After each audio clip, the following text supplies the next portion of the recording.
and turn it over immediately to Dr. Howard, because I can't even get the right folder. Well, I created a little confusion because I gave you Monday night's board meeting and I wanted you to be aware of that. So welcome, I'm glad everybody's here.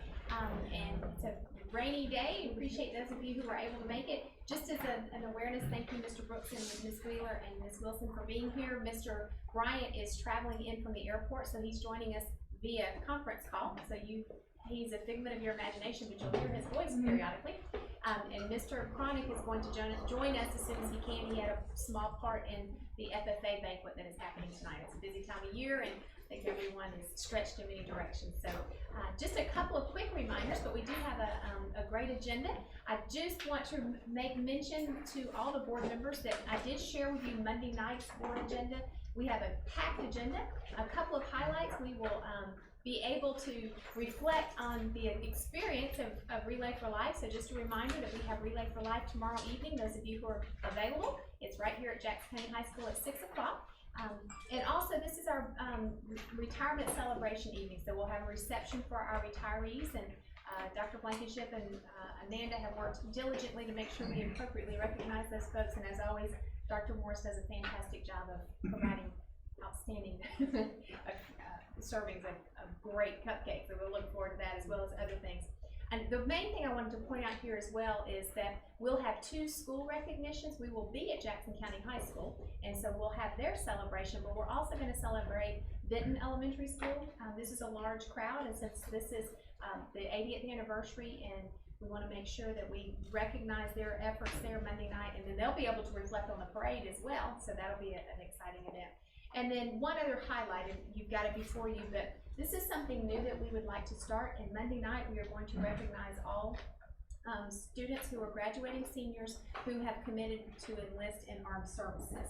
And with your blessing, I've already worked with Dr. Jones. We actually have one student who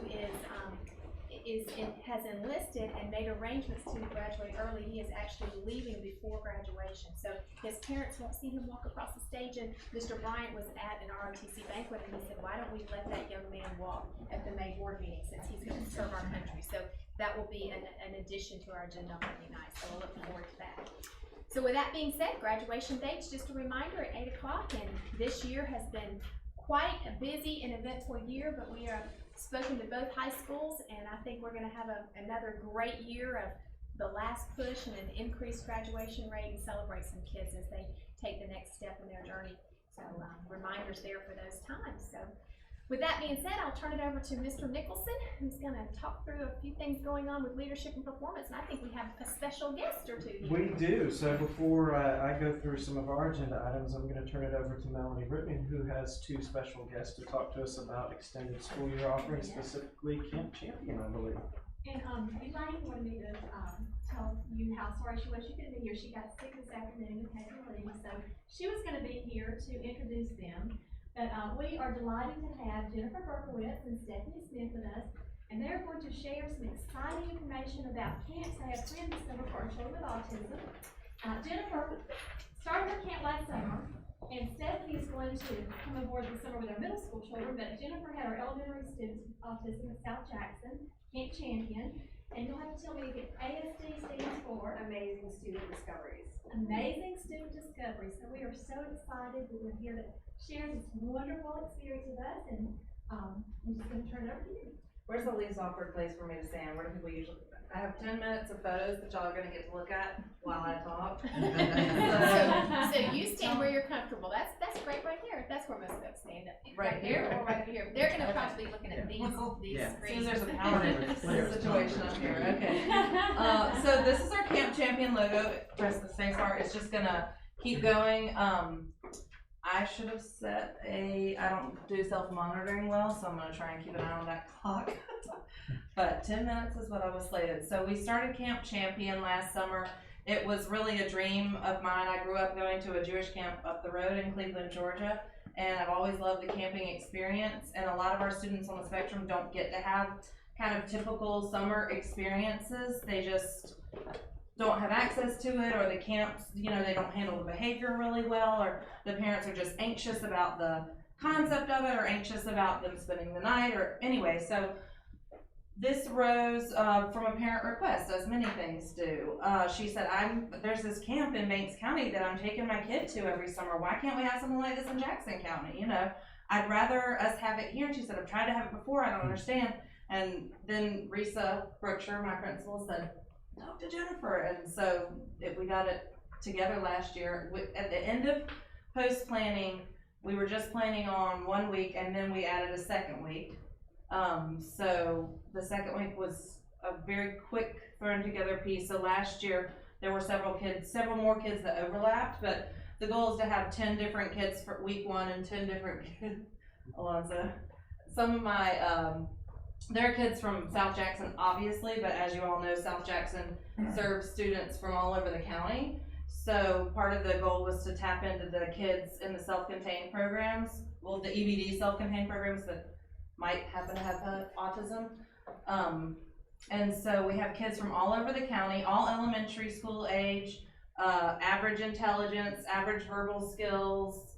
There were several, you know, shouldn't be getting restrained every day. That's Elaine's grandson. He was wonderful. He was the only kid so we have neurotypical peers. I didn't tell y'all that. The goal was to have neurotypical peers so that I'm not the only peer model, because at school, a lot of times, especially in isolation, I'm the only model in a classroom for appropriate behavior, which That's so, scary. oh God. Anyway, not everyone knows me, but so anyway, the goal was that they can look across at their peers and think, okay, maybe I should do this, and so I got some trusted neurotypical peers, and the goal was the peers just do what I ask and help out as needed, and they're pretty incredible.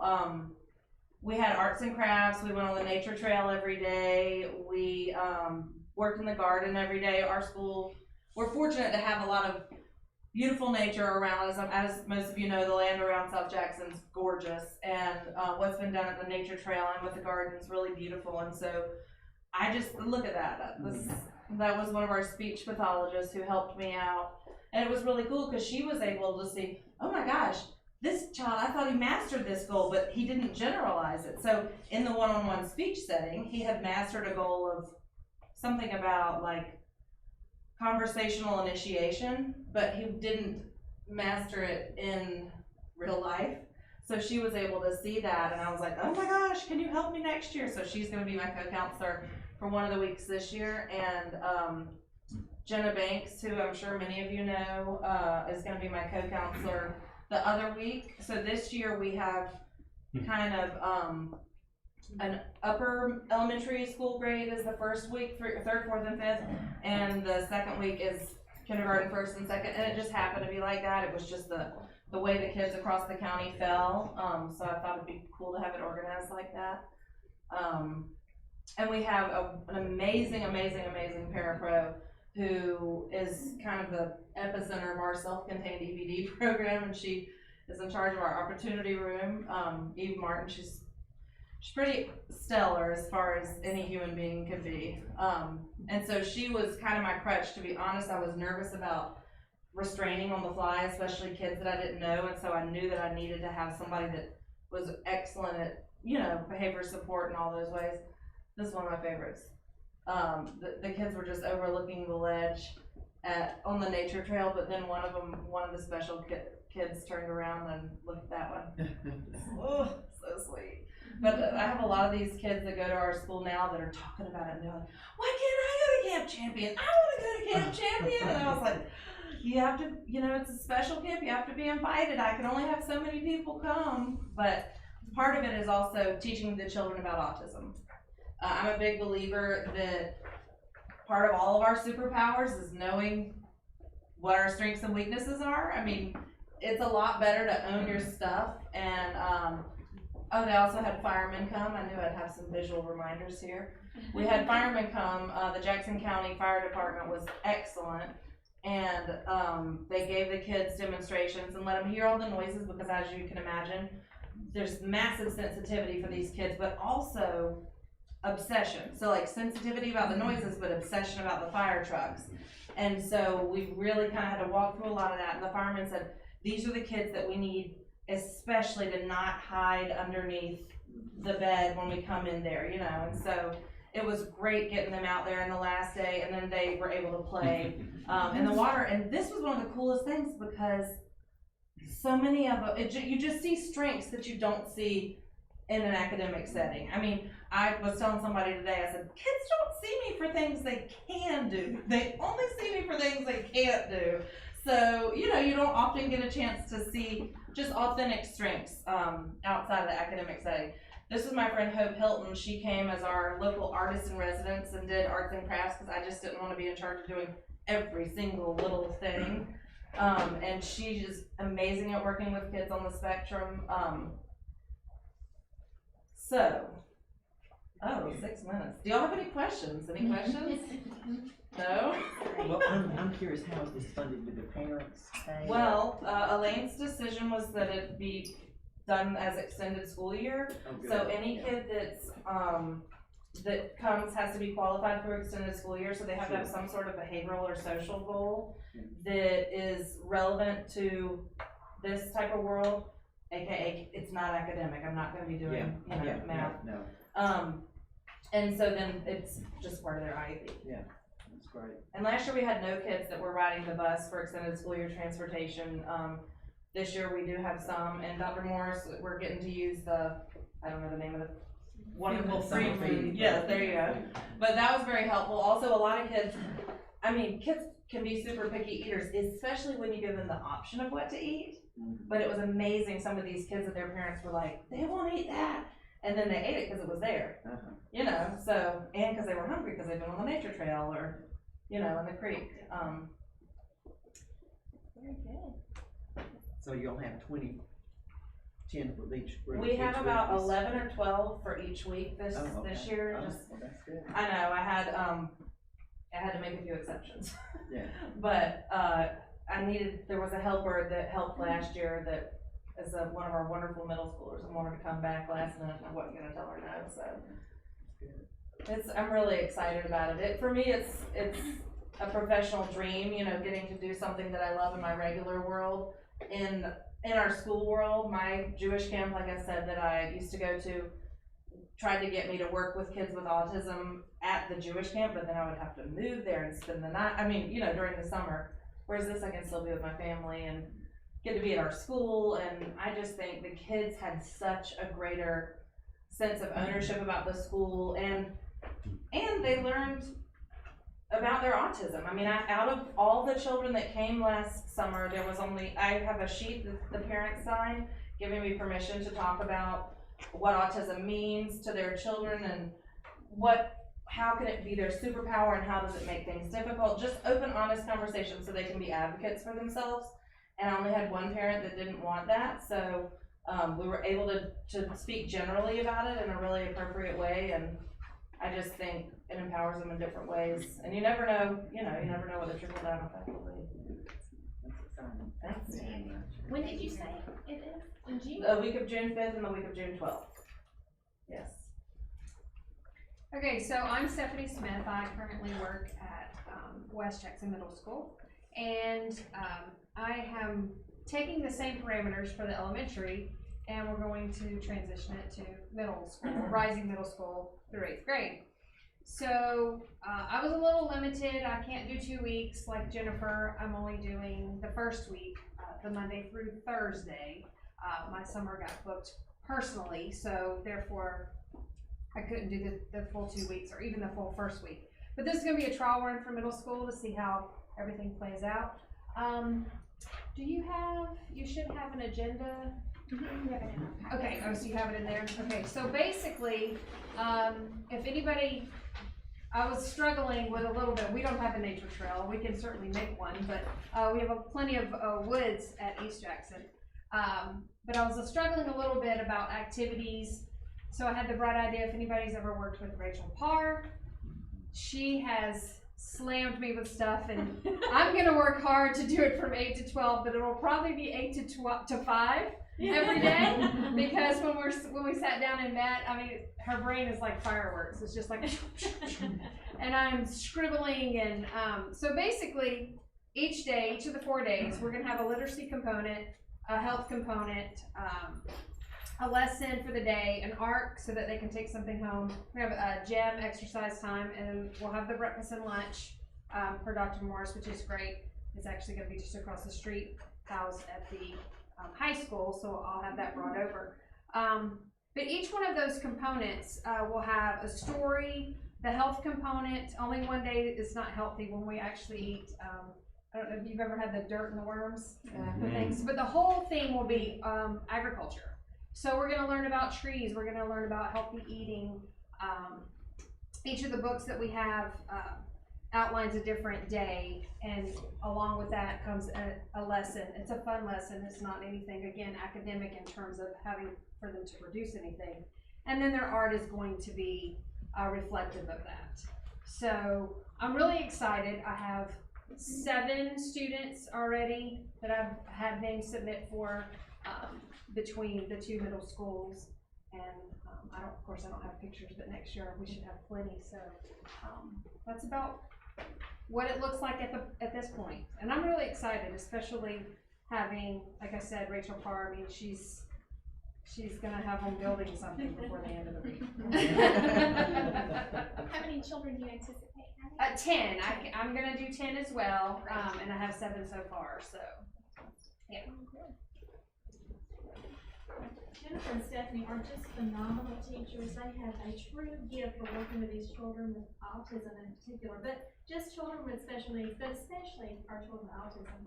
And as you know, that is a growing population, and it's a very challenging, complex, population, and we're just very blessed to have them with us. They really have a gift for that. So thank you so much for all you do. so much. Thank you. Appreciate it. Absolutely. That's outstanding. Should we extend to them your typical "thank you for coming, you're welcome to stay for the rest of the evening"?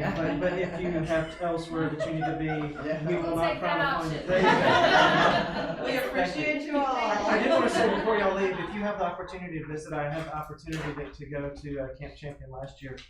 It's not like anything else. I mean, you just really don't. That all of a sudden you're in a room where everybody loves you.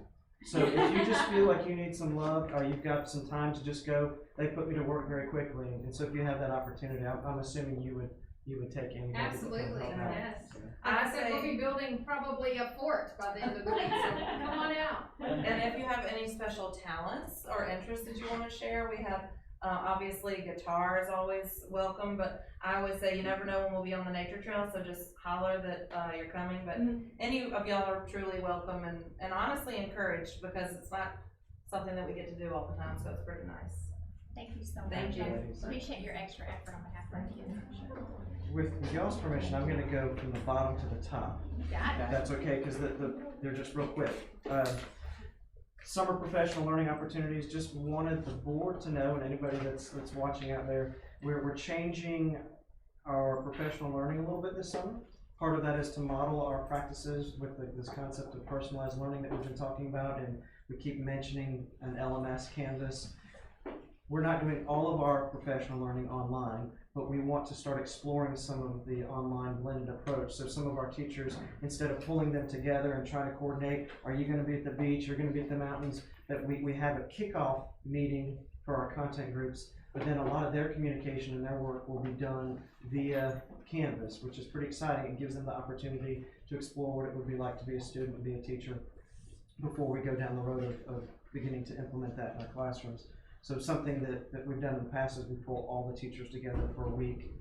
Quite honestly, I don't know that I don't think you get your return investment on that when you have everybody, or you only have the people that can be in attendance. What you want to do is figure out how can you get the people who need to be doing the work, how can you be flexible with the schedule so that they can do the work. So that if you hear about that, that's something that we're exploring, and just wanted you to be aware of that. I'm not going to take a whole lot of your time this evening, but I hope to take a good portion of the time next month, because we are just starting to get our GMAS data. It's trickling in. It is preliminary. We just have right now elementary, middle school science and social studies. We don't have state comparisons, so I can't tell you whether it's where it falls within the state. But I'm very eager. All of teaching and learning is eager to get that data. What's exciting is that in years past, usually we're talking about our data in October. of the next year. And the state has improved, and that is largely due to the fact that it's online, and with the board's blessing of continuing to purchase Chromebooks, we were able to get everybody testing online, which means we get our data back in a much quicker fashion. So I will have that, as well as our map testing, which doesn't close until tomorrow. So we'll have some data to look at, and excited to see the correlation between those as well. So we'll have a story to tell you in June. And Dr. Howard and I are going to tag team on this, but I just wanted to let you know that this is really quite exciting, this concept of the Empower College and Career Center. And we use a lot of catchphrases. Education does that. One of the ones that we've used lately is Incubators of Innovation. And I have a vision that Jackson County Schools, we are the perfect size. We have the community that is hungry for this, to where we can change what the education experience looks like. We're not so massive that Gwinnett can't do something like that. They have to roll out a consistent approach for everybody everywhere. We have the ability to really start to look at our students, the individual populations, the community needs, the industries, and create experiences that don't really look and feel a whole lot like what education has looked and felt like. And really that's the millennials and whatever next generation is coming up next. They don't really value learning the way we learn, and probably we didn't all necessarily 100% value learning the way we learned. That was the expectation. And so we've gone around to all but one of the schools, and we've talked a little bit about this, and like I said, Dr. Howard will talk in more detail about the partnerships. But just, I want to paint a picture for you, because this is not, the grant is not for just another career center. That's what everybody else in the state is writing. We're setting our goals much higher, and it's not just limited to the grant. We've got this idea that a student could come into this particular center, and they might walk in halfway through the day, and in the background, because Martha's amazing, she's got them rostered into 5 or 6 classes, but they don't actually go in and sit for 45, 50 minutes, 70 minutes in a class, and then switch to another class, and go back to their home school. They walk in, and they're all of a sudden in a space that looks and feels like an industry. Whether it is a smaller version of something like Kubota or a manufacturing plant, whether it's a smaller version of what looks like a health sciences, a doctor's office, a hospital. The one that we've used more recently at the schools is the state of Georgia is rapidly growing as a leader in film industry. So the idea that a student could walk into what appears to be a Hollywood studio, but here in Jackson County, and there's a marketing department. There's a group of students over here that are running by scripts. There's another group over here that's actually on a soundstage recording part of a scene. There's another group back over in this editing booth. And you've got all of these students working that, yes, they read their American Lit, they're on Canvas, and they're communicating about the greats that they read, but they're also taking Romeo and Juliet and they're putting it into technology, putting it into teenagese, whatever the new cool is, whatever, and they're communicating it in a way that's relevant to their peers. They're gaining skill sets in terms of, you got folks designing the sets, you've got people acting, it feels and looks like an actual film studio, and there's nobody doing that. There's nobody doing that we know of, and so that's our goal, to have a model. But I think this conversation extends beyond the Empower Center. It's what we've left all of our schools. It doesn't have to be happening just here. You can do this kind of work. We're a Swiss school system. We've got flexibility. If you've got an idea, bring it to us, because one of the things we've talked about is we lose about 1/3 of our high school students from 9th grade to 12th grade. And I'm pretty confident that if we change what that experience looks like, we don't lose 1/3 of our students. So I just kind of wanted to paint the visual picture and turn it over to you, Dr. Howard, unless anybody has questions about anything that I was yammering on about over here. No, it's very exciting. And Todd Schultz is here at the table, and he and Laura have been working closely with this grant as well. And we have 150 business leaders in some stakeholder form or another. And you've heard about this for the past, really we brought it up at every meeting, but it's really coming to the close of our grant preparation efforts, which has been quite a push. But just so that you're aware, you're going to see a press release that Ms. April Sorrow, who is our steering committee chair, will submit to Main Street News and ask for their help in the fine tuning of the last press to get all of the commitments and understanding from our community. I want you to see just a little bit of this because we're sharing this in every avenue that we have an opportunity to share. This is really a presentation that I accompany some of our business leaders from time to time, but just this week I was able to meet with all of our mayors in a mayor's meeting, met with at Toyota with a industry leaders group, and so we have a significant grassroots effort from our business leaders that say we need this. We have a significant workforce development issue in Jackson County, and this is an opportunity for us to really blend some gaps. So they clearly have a vision. I think I shared with you last month the brochure that we have, and I love the fact that the committee, the steering committee, embraced the personalized pathway approach, because that's kind of been our mantra the whole time, is that we've got to look at students and what their interests are early. And then of course, it's empowering learners for success, in an ever-changing world. We've all heard this, but the jobs that we're preparing students for really potentially haven't even been created yet. So our sitting elementary and middle school kids need some of these core skills, but the actual job market is forever evolving, so the skill sets are important. I won't take the time, just out of respect for your time, but I would like, if you have an opportunity for you to, we've got this posted on the website, and I'll show you the website as well. Casey Cagle is certainly an advocate for college and career academies across the state. We've coined ours the College and Career Center, but he does a great overview of why this is important. And there's a little bit of a misunderstanding that you're training them if you're just training them to weld, they're gonna walk out of here and go weld. As Todd said, while that is definitely an important skill, it's much bigger than that, and it's the professional and technical skills that are transferable that they learn that we're really focused on. So this is an important part, and that's why our community, and you may know these statistics, but we have over 18,000 people who commute out of Jackson County to work and only 14,000 that commute in, and our industry attractability really depends on our workforce. And so this is a beautiful marriage between workforce development and our education system. So we feel it's an important partnership. You can read those. I won't read them to you, but I can tell you that those goals come out of industry's feedback, and they really have a foundational support of the efforts that we have here. We've been talking about this since about 2005, and Todd, our first kickoff meeting was 2 years ago, and we had a great turnout then. With the numbers of things that our district was juggling, we put the pause button, but we restarted it again in August, had a great turnout, and we are down to the wire, and we'll submit our application in August. Well, actually it's in September. We'll finish up in August, submit in September. We will know by December whether or not we were a recipient of the $3 million, and if we find out in December that we're a recipient, we'll be ready to roll and start executing our goals and plans come January of next year, so that's exciting. All of these career pathways will not be available coming out of the gate, but we will prioritize based on the needs assessment that our community has submitted. We will not remove our CTAE courses from our base high schools, but as we add new pathways that are higher technology and have a greater demand, we'll do it in a central location so that all kids have access to it. Todd, priorities, mechatronics. Bobby, you're higher up in when you're talking mechatronics, you're talking about the engineering. Right. Some of the pathways that we don't necessarily have now, but all kids can have access to. So for example, health science is one of the top needs in our community. We know that Northeast Georgia is now a teaching hospital, and then you still have Northridge Hospital in the Commerce area. So we'll add more and higher level pathways. We can't do all the pathways at the schools right now, and they're so diverse, especially in healthcare. That's exactly right. So we'll be adding those.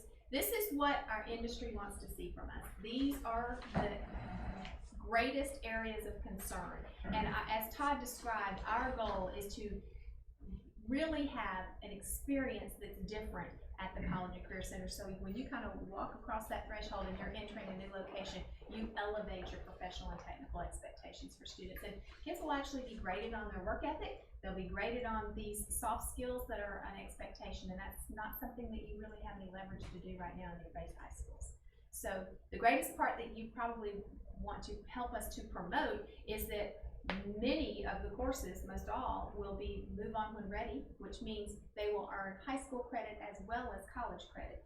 And our goal has been, and we've been discussing it for quite some time, that a student could walk across Jackson County High School or East Jackson High School stage and get their high school diploma and also be handed their 2-year degree at the same time, or a technical certification or some sort of a diploma. And that is very possible if we optimize the possibilities here. The great part for parents is it's free. It's covered under Hope and dual enrollment, and so that's significant savings, and it's a game changer for some of our kids who don't necessarily have access to that. So it's going to be a great opportunity. This is just a few of the partners who have already submitted letters of commitment. There are many more. We've got over 60 letters now, and our goal is 150, and I don't think we'll have any problem reaching that goal. So just wanted you to be aware that that's where we are, and you're going to hear more about it, but especially since Jackson County Schools is sort of the leading school system, we are working with UNG, Lanier Technical College, Foothills Charter High School, and I have spoken with Dr. Tolbert, and Commerce City is very interested, as well as Stan Davis in Banks County, and they are interested as well. So Banks County as well as Commerce are entertaining the idea of partnering with us. So we hope that it will be something that will be advantageous to all of our kids. So just wanted you to have that update. Todd, any additional information on that? Just to reiterate that, so for the last couple of months, every 2 weeks, the steering committee's met, and it shifted from us trying to kind of point them in a direction and talk a lot about education to where they really have become empowered, and they truly are leading this conversation, and it's been quite exciting to see that, because if it's something that fills their need, and we know it fills our need, that's a wonderful partnership that there's no reason why we shouldn't do it, and we know it's a mutually beneficial situation. So. But one thing too that you may get questions about, do the students disenroll from their school? They are enrolled at their base school, so if they're coming from East Jackson or they're coming from Jackson County, and if Commerce City should decide to partner in this, then they're going to stay enrolled at Commerce City, they're going to stay enrolled at Jackson County and East. This would be the dual enrollment level courses that they're technically enrolled through either UNG or Lanier Tech. So we're not pulling away from our base schools, we're just adding a layer on from the really baccalaureate level as well as technical level. So, very good. I think that's all you have for leadership. I just want to do a plug. Please. If you didn't see this, West Jackson Elementary School launched a high altitude balloon on Tuesday, 133,000 feet into the atmosphere. This was a parent, Ben Probst, that he's just passionate about this. He purchased all the materials, he's donated to West Jackson Elementary School. There's a video which is just absolutely astounding. You can see the earth, the curvature of the earth, you can see the stars, you can see that this balloon, so just you've got to know about it, and we'll make sure that we share that link to you if you haven't seen it. All of the students came out, there were drones filming it, and he and Mr. Probst drove it. It landed a little southwest of Greenville, South Carolina. It took 2.5 hours to ascend. It has a parachute on it, and it takes about 30 minutes for it to drop back down. Nobody was injured, so we were good. They had all of the permits. But he had to get it out of the tree with a machete, didn't he? Yeah, they did. And he wants to. His goal was 130,000 feet. He beat it, and he's like, Japan has 40,000 feet higher, and we're going to do that. It's a very cool thing that the kids are able to. There's all sorts of measures that they could take when it was going on, and just a lot of kids came up afterwards and said, "I want to be an astronaut. I want to be in aerospace." So there are a lot of wonderful things that we do, and just that one stands out in my mind. Happens to be taking place at a school that also has one of 37 nationwide teachers, Amy Tennell, who's participating in a NASA study in professional learning this summer. So they got some stuff going on over there. It's exciting. All of our schools are doing some amazing work. And Saturday morning we were at the Robotics Competition that was here. That was super cool. When you see those kids, when you've got second graders, 8-year-olds that are problem solving, probably at a higher rate than many of us could in some days. Really and truly, it's pretty fascinating. So, and you'll see on the agenda for Monday night, we'll be recognizing a Jackson County wide, which includes a few Jefferson City High School, a few Jackson County High School, some homeschool, some 4-H kids who competed in Houston about 3 weeks ago in a world robotics competition. And I won't steal the thunder, but they did pretty good. Small little Jackson County showing for sure. That was awesome, very awesome. All right, we'll roll right into personnel, and I'm going to ask Dr. Blankenship's blessing to let me highlight one that I want to speak to just before we go. That is, we've been blessed to hear in the past 2 work sessions from outstanding work that happens in special ed, and we've also been blessed with Ms. Gunter's leadership for the past 4 years, and she was mentored and trained by a wonderful special ed director. And so Ms. Gunter is retiring. I hate she's not here this evening, but her final day with us officially will be May 30th, and we're grateful for her service. And we were fortunate enough to convince Ms. Melanie Britton to serve as an interim special ed director. And so thank you, Melanie, for being willing, and I'm honored to be asked, so I look forward to this opportunity. well, we're extremely blessed. You've led that department and mentored many people along the way for many, many years. So we're very fortunate that Melanie is willing to step up and do that for us June and July and maybe August. But then we also have obviously a replacement strategy in place, and we'll start that work soon. But I appreciate you letting me highlight that one. Absolutely. So, you will see your personnel recommendation list. We have, our schools have been busy, interviewing and selecting, great candidates to bring into our school system.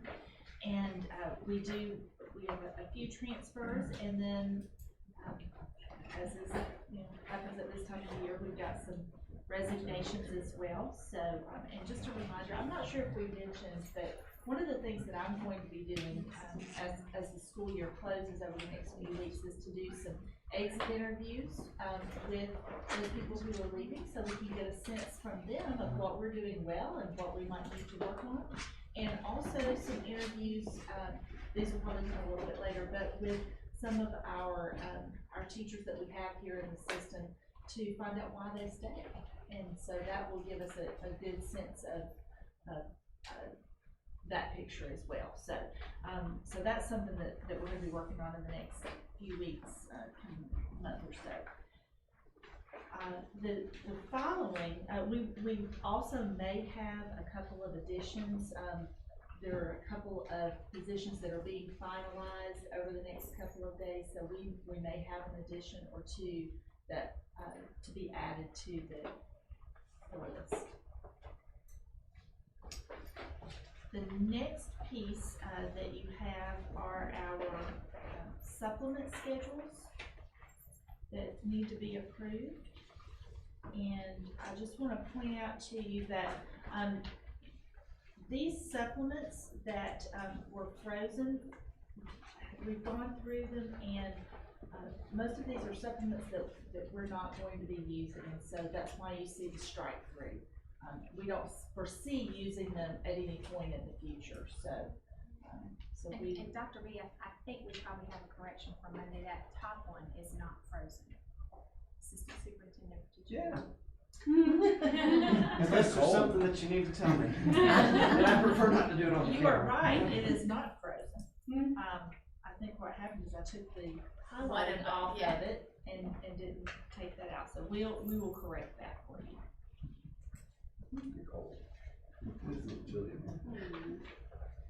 Are you frozen? Let it go. So you have the supplements for the high school as well, and the middle school and the elementary schools, as well as the central office administrative supplements. And there's no really change in these No, ma'am, from just the past, it's just that we are removing these. right. There were a couple. Let me highlight for you at the high school level, the high school baseball 3, basketball, and I believe there was one other that have been frozen, but the high schools asked to be released, and we felt like in light of. Okay. And then I believe, Dr. Blankenship, we looked at a range on some of the, for example, I do believe, recalling that for, under the high schools as well, didn't you expand the range some for, not under athletics? It was a request from our high schools in the clubs, drama, yes. because the Yes, number of that's productions, correct. so we put a range that's, it was just $500 bottom across the board, and I think we put a range in there for Yes. Alright, so Curious too. what is that range? 'Cause Mine just says 500 high school. Okay, well, maybe you didn't, I know we had discussed that, but you. I know we didn't discussed change it, but Okay, that's fine, I just wanna make sure if we changed it, you highlight that. What are supplements based on? Is there a formula for events or students involved, or how does that determine? It's really determined in collaboration with the school, and the personnel to, based on what their program, needs are, and I don't know that, I'm not sure how our supplements here have been determined, but I know some systems do it based on size, some do it based on, as Dr. Howard said, drama, if they have, whether they have one production a year versus, 5 productions a year, and they go to competitions, and so the amount of extra outside work time, that's right, involved. Right. Outside their normal Mhm. responsibilities? Okay, so that's the Determining biggest factor. consideration. That is. Okay. Mhm. And so, for example, one of them that comes up frequently is yearbook, but yearbook is a class, so Right. we, certainly that is a big task, especially at the high school level, but they also have a class for that, whereas some of the competitive things they don't have a curricular class to go along with it, so it's usually things that require significant time beyond. And we'll look at this again, but I'm not sure about that Yeah, drama. I we'll wanna think, and if we do look make back a at that, change, we'll need to it let might them know. need to be, corrected, so we'll look back. Well, at you that. say in yearbook for the high school is 500. Correct. Is it correct that it's supposed to be 500 also for the middle school? Because the high school would have to be a much bigger task. It is, and that's a great point. What we discussed though is that they have a class at the high school, so they have a class to do yearbook. They do not have a class at the middle school and elementary school, so it's all done after school. So the amount of work that's done outside of the classroom at the high school level is not the same as, it's less than the amount of work that's done outside of class at the middle school level. But the requests and considerations that we've had of recent have been drama and yearbook. And so if that's something the board would like for us to look at, we can certainly, last year we did not approve all of our final supplements until the June meeting. So if there's some, research you wanna do in districts around us on a couple of these, we can certainly do that. This is what it's been, other than the funds that we unfroze, so we can certainly look at that. I'd be Yeah, happy to take a I would look. just sort of think that with the high school, they've got many more events They that do. they have to cover They that are do. gonna be after hours that they can't do during class time, Absolutely. So, That's true. It's usually students who are doing that, Yeah. not the adults, but absolutely, I think that's something to take into consideration. yeah.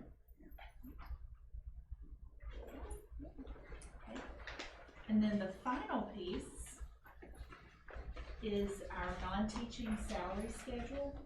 And so I wanna talk through just a few points on this. This is the salary schedule that was already, we started with the base of what had already been developed here in Jackson County a few years ago.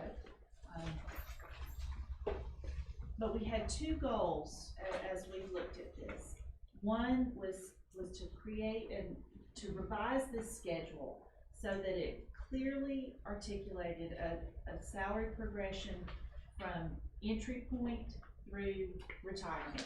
And it reduced the number of salary schedules that we had. We had a salary schedule for technology, a salary schedule for clerical support staff. We had a salary schedule for Was there 21 there's- different salary schedules based on maintenance? a maintenance salary schedule, Bus bus drivers, probably. Right. food right, service all of them. workers, so we had all these different salary schedules. And this salary schedule actually brings all of that together into one and streamlines it. The second goal that we were looking at is really to help us in our competitiveness in this particular time where we are having to compete with all of our surrounding districts and even across the state for quality talent. And so this salary schedule, we wanted to make sure was competitive and provided us that leverage to attract and retain the high quality talent. So the first thing that we did was we looked at the salary schedule, and it was a solid salary schedule in its form that it was. but it did need to be updated to take into consideration the changing marketplace. And so what we did is we used the salary studies from RISA that we get, that are produced every year.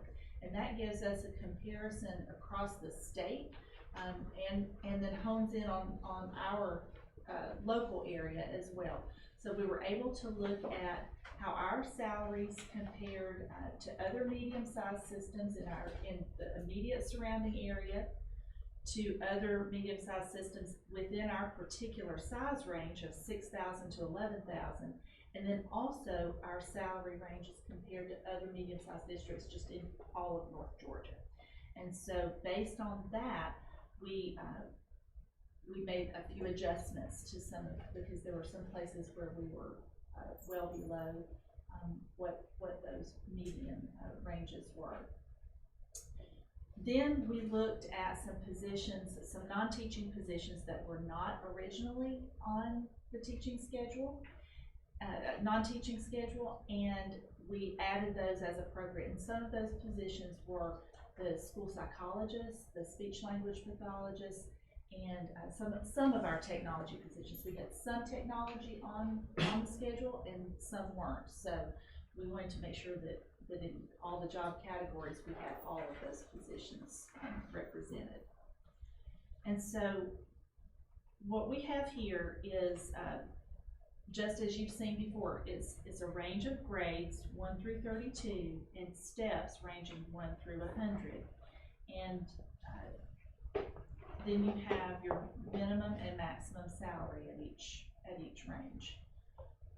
What we're proposing in this proposed salary schedule is that these numbers do include a 2% raise for the classified staff that aligns with the 2% raise that the teachers will receive. So that would mean, and I think you'll hear more about that from Mr. Hitzkes in just a few minutes, about what that looks like. We recommend that we move all classified staff to this new schedule for this coming year, so that we can begin to condense and streamline our process of looking at compensation. And we also recommend leaving all school-based administrators. You'll see administrators are on the salary schedule, but at this time we're not recommending that we move school-based administrators, nor do we move central office-based administrators from the director level up to the salary schedule. We want to leave those two groups on the current salary schedule, which is based on the teacher salary schedule. Unless they've already. So new hires, since We've had a few new hires that are on. You all were aware of. Mm-hmm. And then we do recommend moving the non-teaching certified staff, such as the school psychologists, the speech language pathologists, and instructional technology specialists, and those people to this new schedule. And you took what they were making existing based on the teacher, Yes. and you did a correlation, Yes. so it's very comparable. It's just that it mainstreams it, and it also creates a range for them to have performance and grade increases over time. So as you already referenced, right now we have SLP and psychologist openings, and that's a very It's been very, competitive very market. difficult to fill those positions. We're having a hard time even attracting candidates. And when we talk with the candidates that we have interviewed, they are have been able to go into other systems. That's one of the positions that we were well below what the surrounding area was offering. And so if you can go to another system and Or private marketplace, I mean. or the private market, that's right, Competition and for just, those positions, we do. yeah. So we're certainly not at the top, but we have, aligned ourselves to be at least competitive with the surrounding districts for those positions, and that's why we would strongly recommend moving them to the new salary schedule as well. And I'm assuming that nobody, like the non-teaching folks that are moving to this, nobody will get a decrease That of is what they correct. have had in the past. Absolutely not, and Jamie will speak more to that, but we went through person by person and made sure, this has been, It's been some painstakingly detailed work, over the past several weeks, because we really, wanted to ensure that no one would see a decrease in their pay.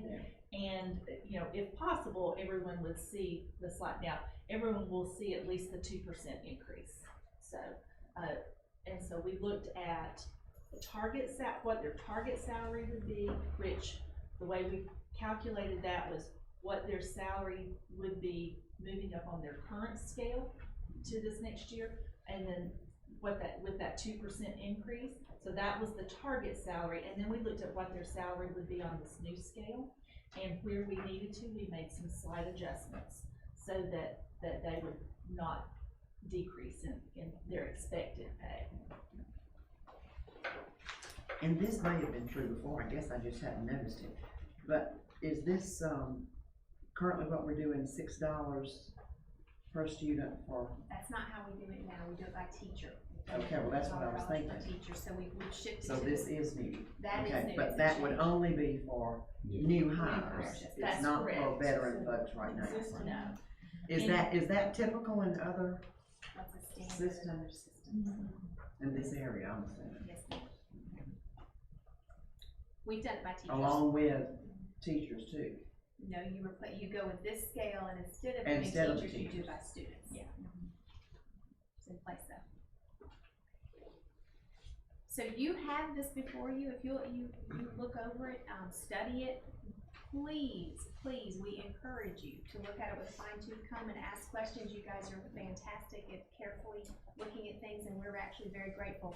We've all been looking at this for quite some time, and sometimes, you know, an outside look can be a great objective look. So please look over it and don't hesitate. In fact, we welcome any kinds of conversations or follow-up on that, and we will be happy to talk about it. Please, if you have any questions, feel free to call or email, and be happy to. And you'll notice there's not a teaching salary schedule in here, and that's primarily because the governor hasn't yet, the state hasn't published that yet, because his budget has been rolled out, but they haven't implemented all of the changes. So we'll bring that to you by June. Hopefully the governor will have his, but Jamie's gonna share with you in just a minute, we are recommending, and we have visited all the schools now, that we move forward with the 2% raise. So we would just like to see the governor's salary schedule before we implement that and have it approved, because it could be tweaked a little bit, you just never know, and I don't want you to have to go back and do it.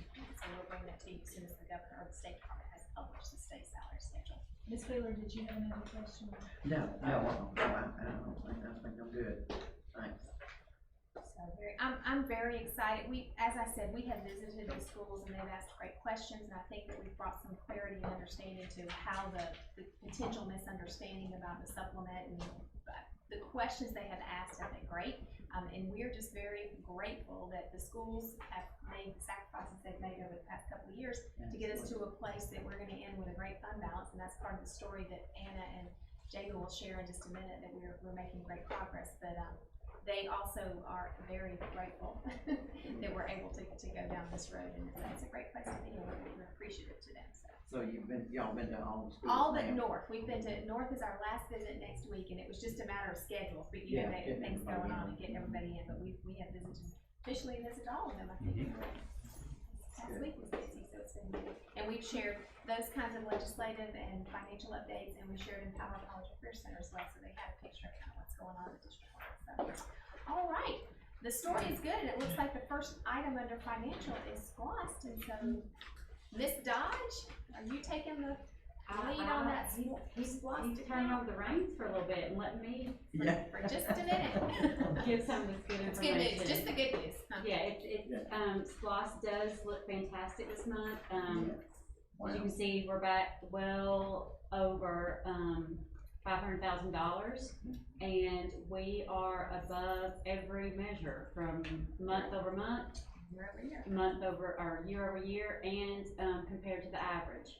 So this month it was a good month, and as you can see, our 12-month average continues to increase, and we were super excited when we got over $500,000, and now we're at $541 for our average. So I mean, I'll be extremely interested to see next month, because next month will be our first collection under the new SPLOS, under SPLOS 5 series, and it'll be the new, distribution calculations between the school districts, so I'll be very interested to see how that's gonna impact our revenue there. It shouldn't be that much, but I'll just be interested to see how it looks for that first collection.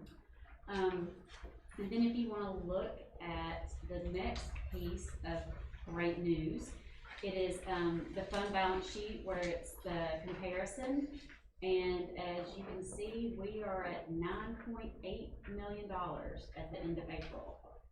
Almost $10 million and it's amazing.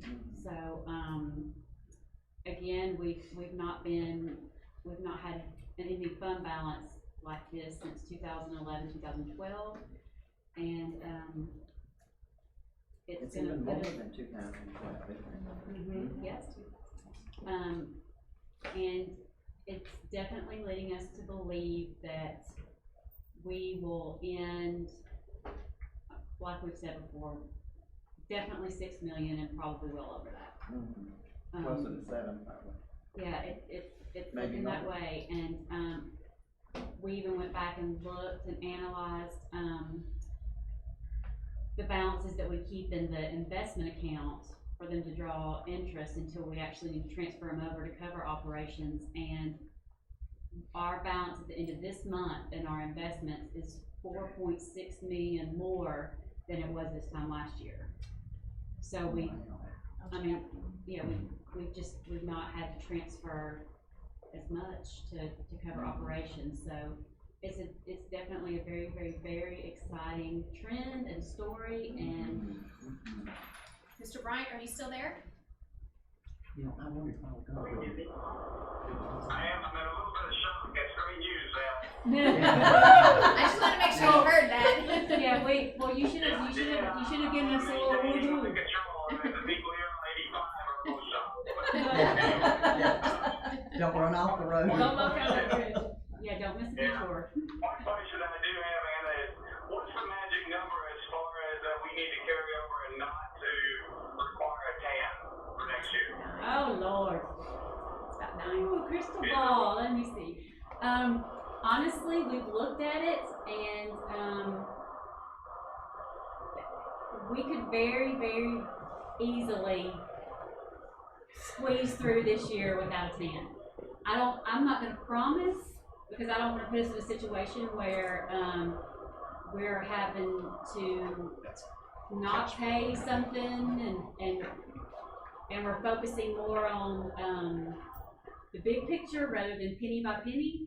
But I mean, we're definitely getting close for that Pretty close to that then. Good. Okay. The other benefit that we didn't speak to is because of the improved cash flow, we are able to get a little bit back to a cycle so that our schools can actually purchase materials before school starts. And that's really a big deal. I mean, we've had materials and textbooks not coming in until somewhere between September and October sometimes, because we had to wait on cash flow. So that's another big plug for our teachers and our schools. We've gone ahead and told them that, once they get their budgets together, that we're gonna go ahead and release 50%. For them to go ahead and spend up to 50%, and depending on cash flow, we could release more than that. So, I mean, it's a good picture. It is. And if you wanna look at the, financial report, as you can see, our total expenditures at this point, are at 80%, and we're at 83% of the year, so they're 3% less than where we are at the point in the year, so. And our tax revenues are phenomenal. I mean, they're at 93% right now, and that does not include a $1.2 million check that we got this week on property tax, so So it's even better than 93%. Yeah, we're getting close. We're gonna be close to 100% by the end of the year, I think. That'll be fantastic. That's right. So for this year, everything is looking very good, and that takes us right into, and I think, you know, speaking to the fund balance, it's difficult to know exactly, obviously, but we know we're in a good place. Two things, I think we should mention that, we've been fortunate that our community and our tax office has been diligent in getting those tax bills out in a timely manner and collections and turning that around, and Jamie's gonna speak a little bit to some recommendations and some options for next year. But the other part is, we've got some industrial, payment in lieu of taxes that were negotiated to rid ourselves of abatements, and so our Economic Development Council, as well as the, IDA, Jackson County IDA, I think have worked really diligently on the school's behalf to avoid some of the mishaps that we had several years back. And so we have industry that's coming to our area, and those people are paying their part. And we're very grateful for everyone who worked on the front end to make sure that was the case, and we're glad those industries are here, and it is helping. So some of this, we've begun to see, some pretty significant, tax collections from those larger industries that have come to our area. And again, that is part of the reason we're seeing this as well. So that's a great thing. All right, so that sets us up to talk about next year. Next year. Lots of work has gone into Yes, there has making been. just the right decision, so. That's right. So if you would, take your two budgets side by side. One says example 2 revised, and I'll explain that, and one says example 3. I skipped right on by example 1. We talked about it last time, and I just didn't bring it back out because it wasn't an option. So we have example 2 revised, example 3, and then there's this handy dandy note sheet that I'll talk through anyway, but if you want to look through it later, that'd be just a reminder of what we discussed. So example 2 revised, after we discussed last time, the board's favor was to say, let's do this 2%. So what I did was I went back and, based off of the board's recommendations, took out some of those things that were SPLOST eligible, with Chromebooks and some of the maintenance, teacher laptops, just moved that out, put it back into SPLOST, and said, okay, leave that 2% with teachers and see what it does. So example 2 is what happens. Now, the other piece that you need to understand from this is that we have reached out to our tax assessor, and he came back and said, our average increase, our overall increase of the tax digest for the county is 4.5%. Okay? This example 2, as well as example 3, has 4.19% increase in there. Pretty But good who's guessing. counting? But who's counting? Those are exact numbers, but yeah, and the reason I put it in at that number is because we're not exactly sure, when you look at Jefferson City Schools, Commerce City Schools, Jackson County Schools, we're not sure if that 4.5% is the entire county. Holistically. He didn't break it out yet by individual districts, so I don't know that exact number. So you could have one that's higher than the other that brings that average to 4.5. One could be at 6 and one could be at 3, you know, and it's right there at 4.5. So I put it at 4.2, and I feel pretty comfortable at that number. The other thing that's in here is based off of Anna's analysis, some of the other increases as far as some of our local taxes, and as you can see if you look back on the prior ones, some of our TAB, those taxes have increased. So there is about a I'm not going to say about, it's a 1.42, I think was the total number, increase in our revenues. The overall, and that's for the local, okay? And then from the state side, I feel very comfortable. So when you look at this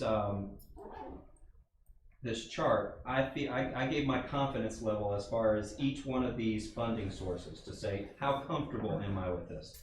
The state QBE funding, I feel really confident in. The state's already told us what we're gonna get. It could change minimally based off of some minor adjustments, but I feel 100% confident, and we're up 1.7 million there. And that's a combination of the 2% increase that the governor's gonna fund, as well as some enrollment growth. Okay? And that's up, what did you say? 1.7 million. Okay. And then state grants were down slightly, 112,000. Local property taxes, and that's where I was going with the 1.4 million. I counted on a 4.2% increase, and that's what's represented in that 1.4. And then other local revenues were down slightly, about $69,000 when compared to this current budget. So if you look at it holistically, our revenues are up about 2.992 million, so approximately $3 million. So that is what's in the revenue on both example 2 revised and example 3. It's about $3 million. So if you compared it with tonight's general fund report, you could compare the two. And you said that was a 2%, right? Yes, sir. Okay.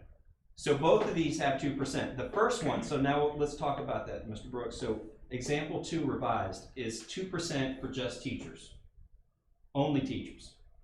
And when Dr. Howard, myself, Dr. Blankenship, and Mr. Nicholson have gone to these various schools, you know what folks have asked us? What about everybody else? So example 3 is everybody getting the 2%, and that's what Dr. Blankenship was referencing when she was talking about the salary schedules. So those include that 2%. So now we can kind of compare. Now you know example 2 revised has 2% for teachers. Example 3 is 2% for everybody, including the new salary schedules. So everyone's good with that. All right, here we go. So if you look at and compare the two, again, I've moved out those expenditures on both sides, example 2 and example 3. The things that can go to SPLOST that you all recommended, I've moved them into that category. So as you see, example 2 revised, we finished with 7.8 million. And as Anna said, the number I have on here is our beginning fund balance is $6 million. While that doesn't necessarily impact whether we're spending more or less money, it just means what we're starting with. That we know that number is going to be probably higher than this. So we finished with 7.8 million. So when you look at that, you're finishing with 1.8 million dollars more than what we're spending, yep. And then if you look over on example 3, you see that number goes down a bit because of the 2% for everybody. So you see we start with 6 million and we end with 6.6. So we spend $700,000 less than what we're earning. So that's what I presented and prepared for the board based off of some of our conversations with Dr. Blankenship. So that's where we're at, and that's where I leave it. And if the board has some recommendations, whether you all support example 2 revised or example 3, I would love to hear it so that I know what to do moving forward. Yeah, lots of work goes in because you have to do this twice, and I think the other element here that Mr. Hitzkes and I have discussed briefly, and he's made some notes here. Yes, we are shifting, you want to speak to this, we're shifting about $1 million yes. from the general operating budget to SPLOST to be able to make this work without going into deficit spending. So, and I think we're all good with that. That's not, the question is, if our tax digest comes in on a little bit higher rate, yes, we have the opportunity to look at our millage rate as well. Right. So that's a I did not cover that. And the other part that Mr. Bryant would probably want to hear is that this also includes the reduction in the tax commissioner's collection rate. We're down, if this gets us to 2%. And that's for all 3 school districts. Corrected now. Yes, ma'am. And the millage rate is at 19.131. So if our tax 4.2% comes in higher than the 4.2%, theoretically we could take a look at whether the board would support an adjustment to our millage rate. So all those things we've taken into, and the other thing that I did not cover, we've talked about it numerous times, and we've shared with the folks in the schools that TRS is going up 18%, and that's the 18% that the system is paying, not our teachers, not any of our parents. This is the system's contribution on their behalf, and it also includes a 12% increase that's classified health that the governor's passed along to us. So that's in there as well. Which is about $1 million expenditure. Yes. A little more. Just between those two items. 1.1. Well, So, Jamie, what are you thinking as far as the millage rate decrease? I would hold on that, Mr. Bryan, until we got the final number. Again, I'm at 4.2%. If and this is pretty lean. There's not a lot of fat in this budget as far as And When we grow, and we've gotta have additional staff members, then there's a significant change, and that's great potential. I mean, we've pretty much moved anything we possibly can out of the general fund to Into SPOS. Yeah. As far as significant expenditure, so there's not a whole Including lot. buses. We had buses in general, we moved those to SPOS as well, so. But to give you an idea, Steve, I played with it a little bit at 4.2%, and 19 mills drops us down about $300,000. Okay. So that just kind of give you an idea. Very possible that if the digest comes in strong, we can do that. Right. Which would be good for us to be able to do that too. Sure.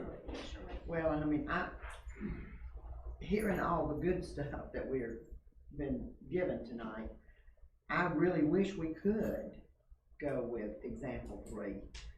I mean, because it takes everybody to educate our kids. It's not just the classroom teachers who are extremely important, but it takes everybody. And I would, if we could make this work, I would be in favor of 3.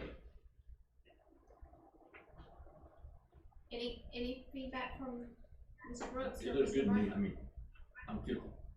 I am too. I mean, you know, it's best news we've had in 7 years. It is, it really is, Mr. Brooks. Yeah. So, well, it's. Is there any wording that's coming down from the state as far as it only for certified, or is it for not gonna include classified people? There's no funding from Yeah, the there's- state. We don't get, Yeah. It's the funding from the state is only for for certified staff, teachers, right? So it's completely a local impact. And again, it's worth doing it because the people are worth it, but we have to remember the salary increase has the compounding effect of the employer side of the cost for any contributions as well. So that's why they took such great pains to make sure they calculated it, to really get a good estimate of what that impact would be. But that's all in here. But the example 3 does have a 2% for Everything. everything. Yes, ma'am. And the associated costs that are Oh, with yeah, it. okay, TRS. everything that, yeah, Yes. everything that goes along with that. Yes, ma'am. Like the Medicare. All right. Well, it's a much better place to be. I know it's When do we need to vote on this? not till June. June. Yes, ma'am. And I just want to say publicly a very, very special thank you to Mr. Hitzkis and to Dr. Blankenship and Amanda and other folks who have worked diligently because they've really done this 3 times now. Yeah. We ran one time the supplement adjustment, and then the second time adding in the 2% for teachers, and then this third time to make sure that we looked at it holistically for the whole staff. And so it is a significant amount of work. Nobody minds doing it, but I certainly appreciate it because it gives us a sense of peace to have a month before we actually need to pass the budget to really be able to think about this and look and to do some analysis, and hopefully we'll have a little more definitive answer from the tax office to find that. So, And the thank you. non-teaching salary, June as well, or Monday? With your blessing, we'd like to be able to do that on Monday. I know that Dr. Blankenship would like for us. So if there's anything we can clear up or discuss, we certainly can do that tomorrow. Did we say Monday. teaching salary? Non-teaching. Okay. non-teaching. As a side note, we are going, Anna and myself are going to the Northeast Georgia RESA group where we meet with the financial review folks. So hopefully at that meeting, that's next week, right? The 18th. 18th, we got it. So we'll be going, and hopefully at that time, they'll say, here is the official salary schedule, and they bless it and we move on. As I shared with folks, I took a 2% increase to what the $33,424 is that is currently on the state DOE website, and it's $34,092 and change, but I rounded up to $34,093. So I shared with everyone, I may or may not be correct by rounding up, and I don't know that the state is going to do it that way. So that's why we're kind of holding off on the teacher scale. And pennies in a district is one thing, but pennies at the state level is a big thing. So we really wanted to wait to make sure it was. All right, so excellent work. We appreciate your everyone's feedback. Think about it, and I especially appreciate the hard work that's gone into making this, and the time that they've invested in going to visit the schools it's always beneficial to visit with our schools, and our teachers and staffs always, are fantastic audiences and ask good questions, and so we're grateful to them for engaging and, helping us be very, clear in what we're trying to communicate, so. All right, so facilities updates. Yes. We've got several here. I'll walk you through some of them. Roofing, yeah, we've got some roof projects, and you have a copy of the contracting back. Went through a bid process. Southern A&E helped us with that. This is through our capital outlay project with the State Department. So these are funds that we will get a partial reimbursement on. So you have that before you, Jamie or Dennis or whoever wants to speak to that. I'll talk through that, yeah. Sure. As an FYI, the group that won the bid was Integrated Building Services. They're out of Marietta, Georgia. And the bid for Maysville was $290,000, and the bid for North Jackson was $316,000. And to give you some perspective, the highest bids on each of those roofs was well over $500,000. Range. Yes, so pretty large range. We've, Southern A&E, as well as we have reached out and checked their references. We feel really good about it. They're gonna start May 25th. Been tweeting too much. I'm a little tired. Yeah, no doubt. And they'll finish by July 14th, so it's a 50-day estimate by the contractor. So we know that we are gonna be pushing very, very hard. And Dennis, and we've talked about how we're gonna handle getting those schools cleaned and ready to go between July 14th and getting going. So some of that staff is gonna be shifting from different locations. But that kind of gives you an idea of what we're looking at for those two buildings. So that's the roof. All right, summer work has already begun, and these are expenditures, I believe, that what we have, some for the rest of this year, but some of them we have shifted, and that work will begin, has already begun. You can see some of the parking lots have begun to be been sealed and so forth. Any other comments on that, Jamie, or Yeah, just so you know, we're closing some of our parking That's why this bids. parking lot was- Yeah, and by May 12th we should be ready. We're gonna have Northeast Maysville the Board of Ed here completed hopefully by the end of July. And our pond retention is been slowed by some of the weather. And but this is not a critical thing where we have to get it done right now, and SPOS projects are not as fiscal year sensitive as some of our general fund is, but so we may stretch that into next fiscal year. And West Middle, we're still working on some design and to work on some of the runoff drainage and asphalt issues that we have at that building. And So there's when will the one at West be completed then? West Middle, Yeah, we're still working on design. yeah, so I mean, what do you anticipate? Right now, based off of our feedback from Jackson County's planning department, they want us so this is the beauty of where we are, and also it's the thing that we knew is coming, the development of that area around that density has pushed West Middle in that area into an MS4 wastewater area that requires extra EPD inspections. You've got to make sure that the water's properly treated, it's erosion control, all those things. So because this is West Middle, they said, you're gonna have to go to the state to get all the necessary permits. So that being said, Delaying. yes, this may not be a this year project, it may be a next year project, but we're gonna continue to push and see if we can't get it in this summer. And that's the one that's in the worst shape. Yes, ma'am. Yes, We've ma'am. done some work on it already, Yes. quite a bit, so it's just the drainage Yes. piece. And at a minimum, we can do some of the, maybe some of the grading out in front of the building. So we're gonna do something. It may not be to the scope that we wanted it to be, but it'll be a temporary fix. So, and then Gordon Street, we're slow and steady in that location. We should be in there late July as far as teaching and learning and the rest of the crew. And I just wanna make a quick comment, if you don't mind, about Benton, outstanding program yesterday. Ms. Wheeler and Ms. Wilson were able to be there, and many, many community members, and a real special thank you to Terry Tyner and Ms. Ward and to Shirley White, and Dr. Hargreaves has done a fine job. It was a great showing, and we've been in constant communication with Ms. Webster. The city of Nicholson is very excited and have big plans, and I asked them to just allow the school to enjoy the last month of school, and that we would reconvene in June and go back to how we move forward with that negotiation with them taking over ownership of the complex. And so we'll revisit that in June with your blessing, and let's allow the students and the families and the communities in Benton to finish out their year. And Dennis can provide an update on where we are with Mr. Cash. helping with the move, so. Right now, the teachers have boxes and materials to start packing. I'm sure some of them are doing that now. And the company that's making the move for us told me that they will have, they plan to have everything completed the first week, at the end of the first week of June. Everything moved. Right.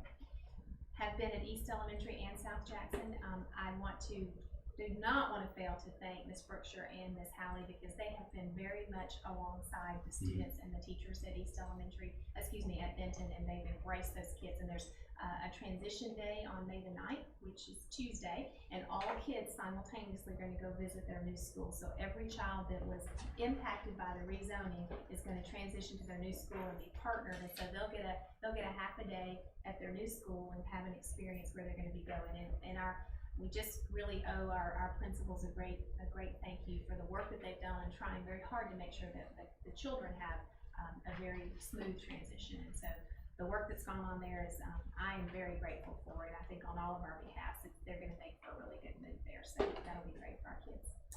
And lastly, and certainly not least, we've got yet another safety upgrade. So this is the third leg of our stool. Raptor is a product that we're going to be rolling out in our schools, and Amanda's going to show you the video. But this little device here, and I'll show you what it does. So that's the machine right there. So what happens is someone will arrive at our school, their driver's license will be scanned, and at that point, their driver's license will be recognized by a database, and they will be run through all 50 U.S. states plus Guam and Puerto Rico. If they're a registered sex offender, it will show up right there on the spot. And I'll give you a manual, so that just kind of shows you the machine, and they'll print out a label with their picture on it, tells them where they're going, cafeteria, or wherever, and they'll have their picture on there, and it's going to create that extra layer. So the board has supported, we put in surveillance cameras, which have proven to be very effective. Radios, and we've also had our buzzer doors, the secured entries at all of our schools. And this is going to create that last layer of defense for us that says, who, once they get here, can they advance beyond these locked doors into our building to be with our students? So I'll kind of show you what this does. Hopefully this will show up. Uh-oh. I wanted to give you an example. There we go. So this will give you, this is the Raptor software. So as that scanner that you saw is connected to a computer at the front desk, get the driver's license, come on in, you're welcome, come on in. Can I have your driver's license? They scan it in. It comes through and it runs the scan, and it'll show you the label. But in the case that you don't have somebody's driver's license, you can manually enter it. So I'm going to go ahead and manually enter someone in here. And this is East Jackson High School. So this is the beauty of this. So we've got John and we've got Doe. And his birthday is 01/01/1981. And he's at East Jackson High School and he wants to go to the cafeteria. So we're going to go ahead and submit, and it's going to bring up. So John Doe has arrived. Now his picture isn't there right now, and obviously if John Doe is standing in front of you, you're going to have to have a little bit of a poker face. So our front desk, we did training this week with all of our front desk folks and said you're going to have a little bit of a poker face if someone is standing there. So this John Doe doesn't match. That John Doe doesn't match. but this John Doe does, and I don't know why. Scary, Yeah. So he's a match. So Had more than a poker. here's Like a mask. so Martha Wilson and Dennis Patrick, as well as myself, I can't remember if Dr. Howard is on here. So this is the beauty of this system. So not only do we scan folks at the front door, if someone shows up right now, so I'm gonna hit the match button, and you're gonna see a green bar that's processing this person. And the minute it's done, I want you to pay attention. Dennis, do you have your phone? Martha, you have your phone? Okay. So I'm gonna hit match. They are on the alert button. There are administrators in this building. If John Doe comes in and he's a visitor and he wants to come in, all right, watch this, match. Yes, it is a match. I know you can't see his picture. Alert message has been sent.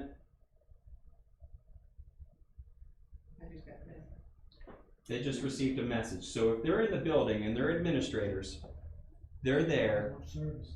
No, you've got no service. Well, let's make sure all our administrators Yes, have service. yes. Did you get one? So I got one as well. So at that point, if John Doe's there sitting at the front desk and you're that secretary receiving them in, you're gonna say, you know, John, I want you, go ahead and have a seat right there. An administrator, we're having trouble with the computer. Go ahead and have a seat and we'll be right with you.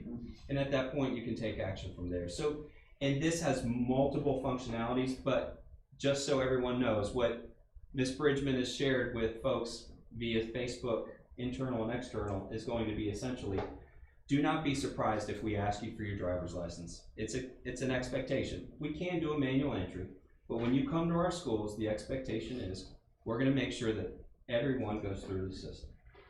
Eventually there'll be kiosks set up and students can check in, check out, those kinds of things, but just so everyone here knows, the month of May, we all know, is absolutely crazy in the school. So our intent is to say, what I said to each of those folks is, I don't care if you have 2 hours, if you can get it done for a day. We want to do a soft rollout and have folks get to practice this and use it, but the expectation is beginning the very first day of school next year, this is what we want to do. So that kind of gives you an idea of what we're doing now, and we'll keep you updated in the future. Have they already started using this summer? It's in every building. Dennis, as well as Teresa Dearman, went to every single building. Rusty helped along the way. But I just wondered if they've already started. Yes, they have. I've gotten plenty of alerts. Yes. They've been practicing. Yes, with John Doe. Jamie, read Yes, that sir. Just alert. that one. Okay. Is that? Just this one. A bunch of alerts already? Yes. No. Sorry. To clarify, they've been practicing with John Doe. Okay. Practice John. Let it be noted for the record that John Doe is a fictional character. Yeah. So here's what it says. An offender named John Doe was logged today at 5/4/2007, 7:25 p.m. when signing in at East Jackson Comprehensive High School building. Below is the visitor information that was logged. For more information, contact Jamie Hitzkes, because I'm the one that's logged in here. So, and it's gonna add that extra layer to Is it. it just for sex offenders? Yes, sir, just sex offenders. Well, how about our security folks that are like at the high school? Will they get the Yes, alert ma'am. also? Yes, ma'am. Okay. So one of the expectations is every school principal is gonna have, as well as their designee, as well as our SROs, we need to get their information and get it plugged into the system, but yes. The intention is to say, hey, SRO, everyone, we're all converging on the scene. And the beauty of this is that, so Martha, myself, Dennis, we're getting all of them for all schools. Right now. Yeah. But the schools will be specific to themselves. Yeah. So it'll be just the principal or the assistants Principal, also? assistant principal, SRO, and any designee that they want. Because I'm just thinking about, there'll be some days that Yes. one of those other, Yes. one of the other are gonna be out, or possibly both of them at once. Well, what is the procedure at the elementary school when you do have someone and you said they're supposed to sit down? Yes. Then what does that person do next? Your principal is gonna come up and they're gonna determine the situation. Here's the thing, and this is what we shared with everybody. Because what about aggression and See that emergency angry button? sex Yeah. offenders? See that emergency button right there? Yeah. If there is a concern at the front desk, not only do we have those digital radios that if you press the orange button, cavalry's coming. You hit that red button, you're gonna get your principal at the front desk. So if someone comes in hostile, angry, whatever that case is, So there's multiple different things that we can do with this, but in those instances, I mean, typically as principals, you're the one that's being called to come determine what's the best course of action. In some certain instances, people who have had a sex offender, They have a right to be. they have a right to be with their So you students. just have to- So it's a Principal case by has to case example. And you can put notes in here and folks will, once we get in it, you'll know it. Any other questions on that? A lot of it, quite honestly, is a deterrent. Yes. If people know you're checking, they That's think right. twice about even trying. Yeah. But it's a great layer. All right. Thanks to Martha and Dennis and Jamie and Karen and everybody else that Rusty. rallied around. Rusty's over there. Yeah, this is again, Team effort. as a parent, myself and many of us being parents, I'm grateful for the layers of security that we have. Very good. Well, that's all the official updates. As I shared with you, we do need to, with your blessing, have a short executive session to discuss some real estate topics. So I'll leave it to you to go into executive session.